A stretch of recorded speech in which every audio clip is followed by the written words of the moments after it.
ሰውን መለየት የምትችሉት መቼ ነው ካላችሁ በችግር ጊዜ ነው። እንደሚወዳችሁም እንደሚጠላችሁ መታቆት በችግር ጊዜ። በደናውማ እናንተ ሁላችሁም በቃ ልስልስ ያኔም ልስልስ ያልኩ ነኝ ነው። ትንሽ ኮሽ ቢል ማማን ረግጦ እንደሚሄድ ይታወቃል። የሚስትህንም ጸባይ የምትለየው መቼ ነው ካልክ የችግር ጊዜ እና ችግሩ ሲመጣ ከዚህ እንደሚወራው አይደለም። መከራ ሲመጣ በክርስትናውም በሉኝ በንግዳችሁም በሉኝ በህይወታችሁም በሉኝ በስራም በሉኝ እዚህ ቆመን እንደምንፎክረው አይደለም። ቦታው ላይ ስንሆን የሚያስከፍለውን ዋጋ ለመክፈል ብዙዎቹ ዝግጁ አይደሉም። ስጋን ለመከራ አሳልፈው ለመስጠት ብዙዎቹ ዝግጁ አይደሉም።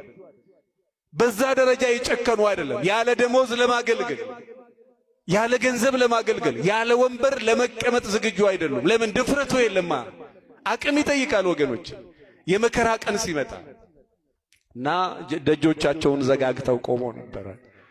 በጣም የሚደንቃችሁ በሩን ቢያንኳኳ ሊፈሩ ነው፣ ሊደነግጡ ነው። እግዚአብሔር የልብ አምላክ ነው። እስኪ በሉልኝ፣ እግዚአብሔር የልብ አምላክ ነው። ቅድም ሐሳብንና ስሜትን መንፈስን ሁሉ ይመረምራል ብያቸዋለሁ።